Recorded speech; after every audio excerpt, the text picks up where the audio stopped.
So guys, आज की video होने वाली है एक स्टडी रूटीन के ऊपर, बट विद अ ट्विस्ट।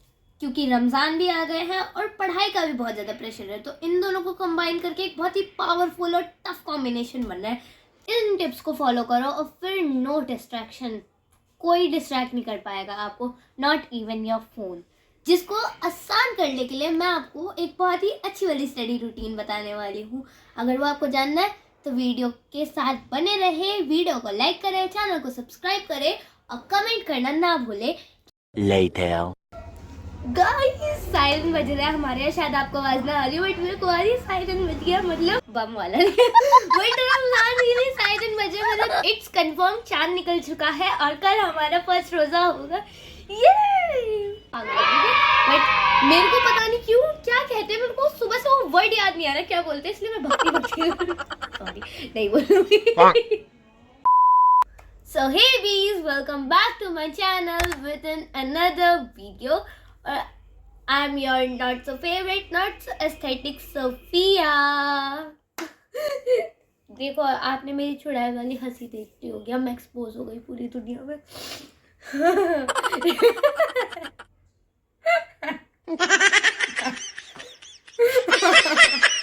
आपको बताने लगी, एज यू ऑल नो, आज है 18 फैब और कल से रमज़ान स्टार्ट है। मतलब कल हम फर्स्ट रोज़ा रखेंगे और हमारा फर्स्ट रोज़ा होगा। एंड ऑफ कोर्स मैं भी रखती हूँ रोज़े, बट नॉट सारे रखती हूँ, क्योंकि इस टाइम पे तो इस टाइम पे मतलब एग्ज़ाम्स वगैरह चलते हैं, फिर स्कूल जब जाना होता है उस दिन मैं नहीं रखती, वरना जिस दिन छुट्टी होती है तो मैं रख लेती हूँ।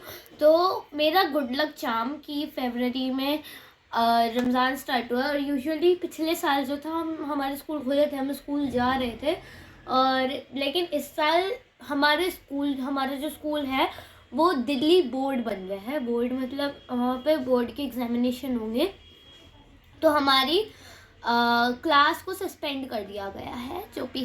सो guys, first of all Ramzan मुबारक। और ये प्रॉब्लम है कि अब रमज़ान स्टार्ट हो गया तो मेरे से जितने भी मुस्लिम स्टूडेंट्स होंगी उनके एग्ज़ाम आ रहे होंगे, उन्हें पढ़ना भी होगा और प्लस रोज़ा भी रखना होगा, तो इन दोनों का कॉम्बिनेशन थोड़ा ना हार्ड सा हो जाता है। तो मैं आपको वो रूटीन बताऊंगी कि आप कैसे अपने एग्ज़ाम की प्रिपरेशन भी कर सकते हैं, प्लस रोज़ा भी रख के, मतलब हो जाता है थोड़ा टफ हो जाता है, क्योंकि ना खाना ना कुछ पीना, फिर उसके बाद माइंड भी मतलब पढ़ाई करना, वो भी फाइनल्स के लिए थोड़ा सा टफ हो जाता है, क्योंकि दिमाग नहीं लगता, प्लस खाली पेट और बिना पानी पिए तो समझ सकते हो कितनी फ्रस्ट्रेशन सी होती है। तो मैं आपको रूटीन बताऊंगी कि आप कैसे पढ़ सकते हो, किस टाइम आपके लिए कौन सा टाइम आपके लिए बेस्ट है, और कैसे कौन से मेथड से आप पढ़ सकते हो। तो बिना किसी बकवास के वीडियो स्टार्ट करते हैं।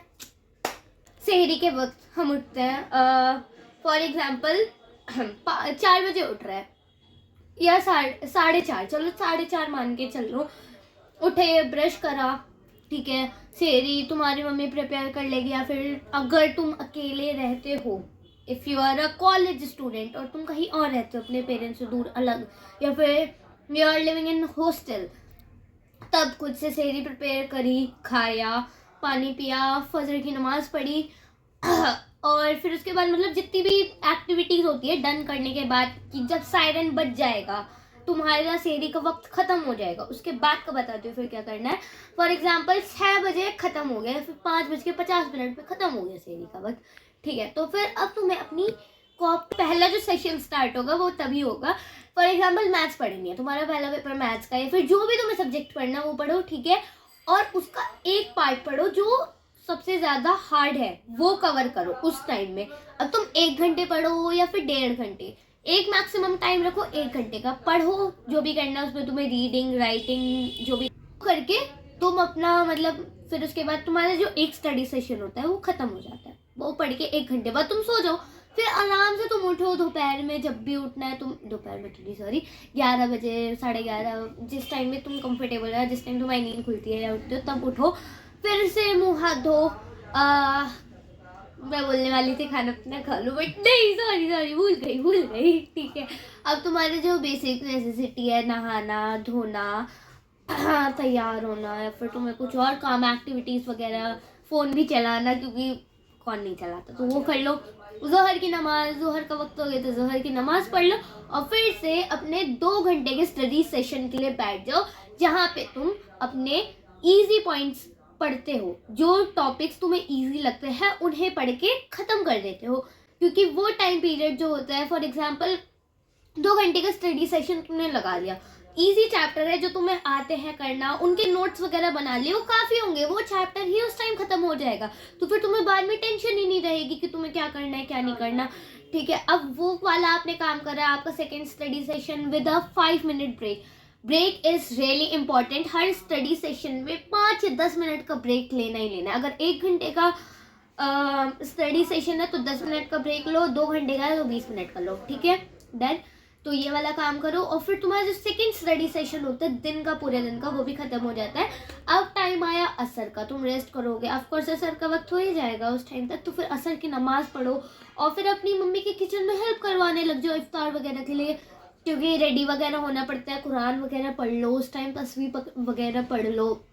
फिर उसके बाद तुम्हें काफ़ी ज़्यादा, if you are in a family, तुम्हें दस्तरखान वगैरह बिछा के काफ़ी सारी चीज़ें, वो अपना काम कर लो। ठीक है, मगरिब की भी नमाज, फिर मतलब अगर तुम पढ़ती हो इफ्तार करने के बाद, इफ्तार खोलने के बाद तुम नमाज पढ़ लो मगरिब की। फिर घर में जो और भी काम है, चाय वगैरह बनाना है, बर्तन वगैरह धोना, अगर तुम धोते हो तो वो वाला काम कर लो। फिर उसके बाद थोड़ा सा रेस्ट करके सो जाना, या फिर कहीं बाहर पे वॉक पे चले जाओ, या फिर कुछ भी थोड़ा रेस्ट करके फिर से स्टडी सेशन के लिए बैठ जाओ, विच इज़ 8 to 11 o'clock। 3 घंटे का स्टडी सेशन जिसमें तुम अपने हार्ड पॉइंट्स, जो तुम्हारे सबसे हार्डेस्ट पॉइंट है, मतलब जो टॉपिक्स जो तुम्हें समझ नहीं आते वो पढ़ो, उनके टॉपिक्स कवर करो सारे वो कवर करके फिर रेस्ट लो और फिर सो जाओ। सब होते हैं पढ़ने के, वो तो तुम्हें ज़्यादा देर ही पढ़ना पड़ेगा। ठीक है, तो अगर तुम्हें सुबह नींद तुम्हें अपनी प्यारी नहीं है,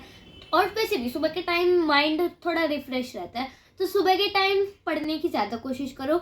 बाकी जो मैंने अपनी लास्ट वीडियो, जो मैंने तुम्हें अपना टाइम टेबल रूटीन बताया था, वो वाली वीडियो जाके देखो, उसमें तुम्हें स्टडी मेथड समझ आएंगे। उन स्टडी मेथड्स के साथ पढ़ो, it is really best for that time, और काफ़ी ज़्यादा हेल्प भी करेगा। जब भी तुम्हें ओवरवेलमिंग फील हो रहा है या फिर ऐसा थका थका फील हो रहा है पढ़ते वक्त, या फिर जैसा भी फील हो रहा है तुम्हें कि भूख लग रही है, आप पढ़ने का मन नहीं कर रहा, तो 5 मिनट का ब्रेक लो, सब कुछ ठीक हो जाएगा। तुम्हारा माइंड अपने आप ही रीसेट हो जाएगा, क्योंकि all you need is a break. तुम्हें ज़रूरी नहीं है कि तुम्हारा माइंड कहीं भी डिस्ट्रैक्ट हो रहा है तो तुम उस डिस्ट्रैक्शन के पास जाओ। You just need break to reset your mind. तो इन मेथड्स को फॉलो करो और कोशिश करो कि तुम ज़्यादा से ज़्यादा रोज़े रखो और प्रे करो कि तुम्हारे अच्छे नंबर आए, मार्क्स वगैरह अच्छे आए, जो भी है तुम्हारे एग्ज़ाम में, या फिर जैसे भी तुम्हारे एग्ज़ाम में। क्योंकि मैं आई थिंक कि स्टूडेंट्स के साथ साथ मेरी वीडियोस और भी स्टूडेंट्स, मतलब स्कूल स्टूडेंट्स के अलावा भी काफ़ी ज़्यादा स्टूडेंट्स मेरी वीडियोस देखते हैं। तो बस इस रूटीन को फॉलो करो, मेथड्स फॉलो करो, पढ़ाई करो अच्छे से, एग्ज़ाम्स के लिए प्रिपेयर करो, and all the best to all. क्योंकि आई थिंक कुछ के एग्ज़ाम स्टार्ट भी हो गए, so all the best for everyone and I manifest for everyone कि सबके अच्छे नंबर आए। बाकी रोज़े रखो, नमाज वगैरह पढ़ो, प्रे करो, and everything will be fine. Okay, तो अभी के लिए इतना ही। मैं आपको मिलती हूँ अपने नेक्स्ट वीडियो में।